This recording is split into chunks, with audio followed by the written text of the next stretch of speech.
Hello everybody, this is Tip Top Gaming here today with another Magic the Gathering spoiler video. In today's video, I'm going to be covering a bunch of Theros Beyond Death spoilers. Why don't we jump right into it? Starting us off, we have Lagoon Clan Narrator. This was obviously translated, so the name of it may end up changing, although I speak a little bit of Spanish, it looks probably like what it'll be. It's a 4-cost creature, Centaur Advisor, 3/4, and it says when it enters the battlefield, you may put target enchantment card from your graveyard on top of your library. If you do, gain life equal to its converted mana cost. Hey, didn't we have that really that really expensive Blue Saga? Oh, Kiora Best, the Sea God? That was pretty expensive, and now not only it kills itself, so that's an easy way to get in the graveyard, and then you get to cast it again and gain 7 life, and I think that this card could be super busted depending on the rest of the enchantments. It's not like Oko, where Oko by himself is enough to be busted. He needs other cards to be around him. Kind of like Teferi. I mean, Teferi's pretty broken, but it's the cards around him that really amplify how broken he is.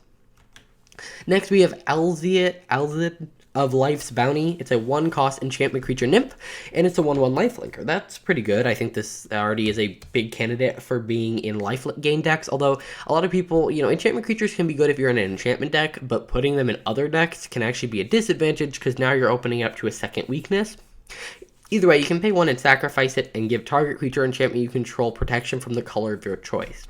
I think this definitely is going in a white deck, and it has the potential to replace something like God's Willing. I mean, the instant speedness of that, I don't, or the unknowing, because people are going to see this coming.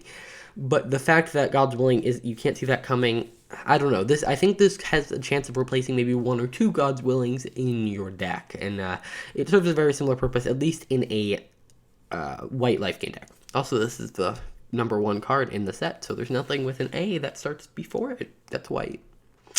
Interesting. Then we have Eidolon of Obstruction. It's a 2-cost enchantment creature spirit. It has first strike, and it says loyalty abilities of Planeswalkers your opponent control cost 1 more to activate. Okay, so I think this is very interesting. So looking at it from a stats perspective, first off, it is a white creature. Okay, that's, white isn't that great right now, but it is an enchantment. Great for enchantment decks. You're getting 50% of the mana you spend is counting as devotion. You are getting Spirit Tribal, which isn't a super big thing in Standard, but in other formats it is. You're getting First Strike, so basically it's a 2/2. You are getting, and then you're getting this ability on top of it. I see a lot of people calling this overpriced, and I can see where you're coming at with some cards being 1-cost 2/1s, or, 1/2s with First Strike, and all that craziness, but I actually think that this is kind of fairly priced, because, and I don't know if this is going to fit in every deck. Again, I think this could go in a white deck, but I think it's more likely to be a sideboard card. If your opponent's playing lots of Planeswalkers, make them pay mana to activate them, so you can't just keep activating them. You're eventually going to run out of mana, or you could keep activating them, but then you don't get to cast spells, and so you have to decide between this integral balance. I think this is definitely a sideboard card if you're running white. Next, we have Taranika, Crone Veteran. It's a 3-cost legendary creature human soldier, 3/3 vigilance, and it says whenever it attacks, untap another target creature you control. Until end of turn, that creature has base power and toughness 4/4 and gains indestructible. So basically, she swings, you get a 3/3 vigilance, that's her, and then a 4/4 indestructible. Here's the problem I have with this card. Okay, you're making the 4/4 indestructible, which, could be cool. Making it a 4/4, that's pretty cool. But if you're swinging and you need the indestructible on a 4/4, that probably means you're killing Terran. You're probably killing Terran, because if the 4/4 needs the indestructibles to survive, that's a bigger deal. And so this creature is much more terrifying than the 4/4 that'll turn back into whatever it was before.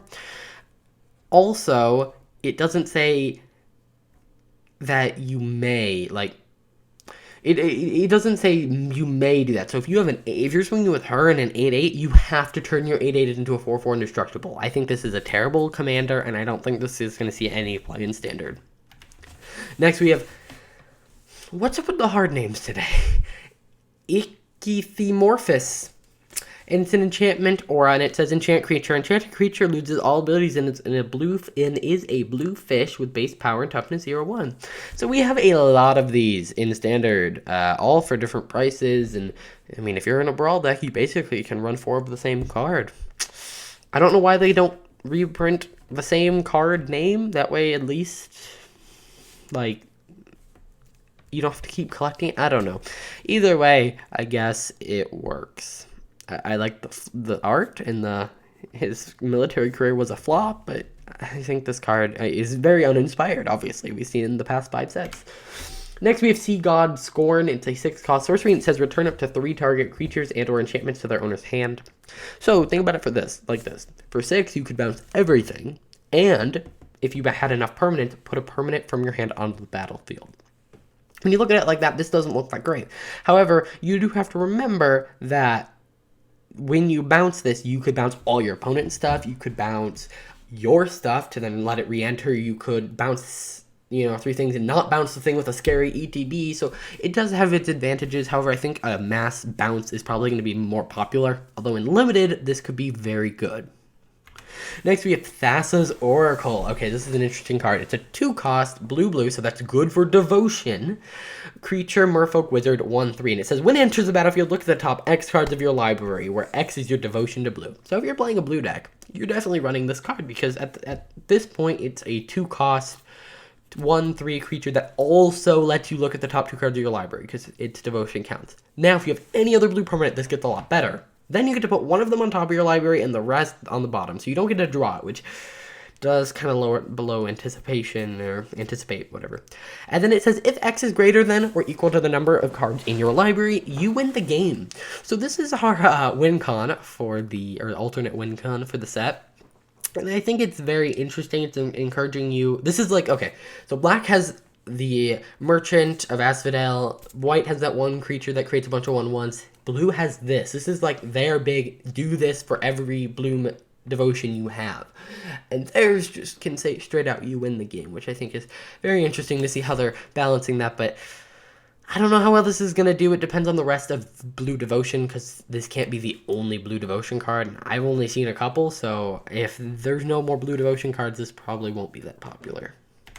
Next, we have Skophos, Labyrinth Guardian. It's a 4-cost creature Minotaur Warrior. Pay 1, and it gets +1/-1 until end of turn. So you could activate that in theory and make him a 6/1 for 3 mana every turn. And then it says, whenever another target creature becomes the target of a land...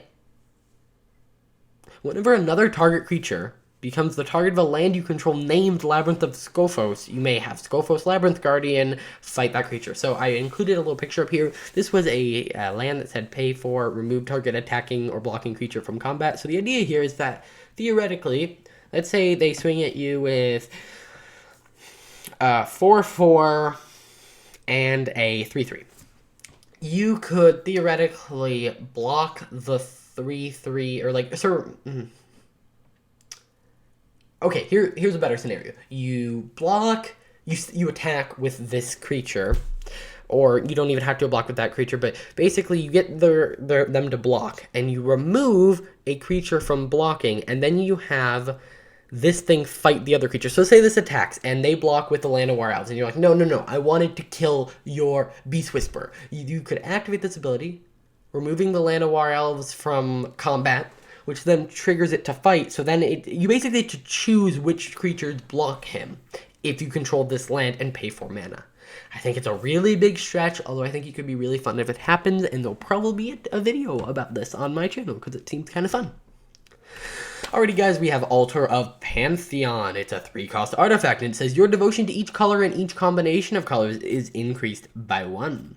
So that's pretty good. I mean, what else is there to? You can tap and add 1 mana of any color. If you control a god, a demigod, or a legendary enchantment, you gain 1 life. So this is obviously really in there for limited. It adds devotion, it adds enchantment support, it adds god support, it adds demigod support, it adds life gain support.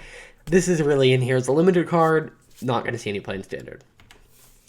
Soul Guide Lantern is a 1-cost artifact. It says, when it enters the battlefield, exile target card from a graveyard.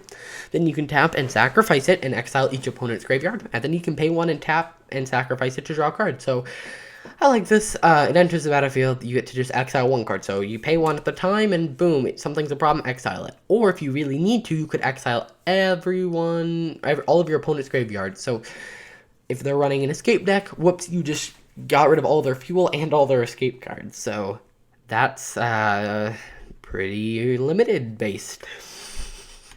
Then we have Agnimic Incarnation, and then it's a 4-cost enchantment. So it's at the beginning of your end step, you may sacrifice another enchantment.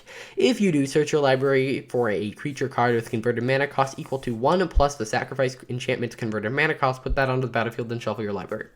So the idea here, so this is basically the Birthing Pod or Prime Speaker Vanifar for enchantment creatures. So the idea here is that you're sacrificing an enchantment creature, searching your library for another enchantment creature, so a god, it could be really any of that, and then getting a better one. And each turn you can do that, or you could theoretically turn your 1-cost enchantment into a 2-cost enchantment creature, or just a 2-cost creature. You could sacrifice an enchantment to go get Dibblethip. Since it enters the battlefield from your library, you draw 2 cards. So this has a lot of potential.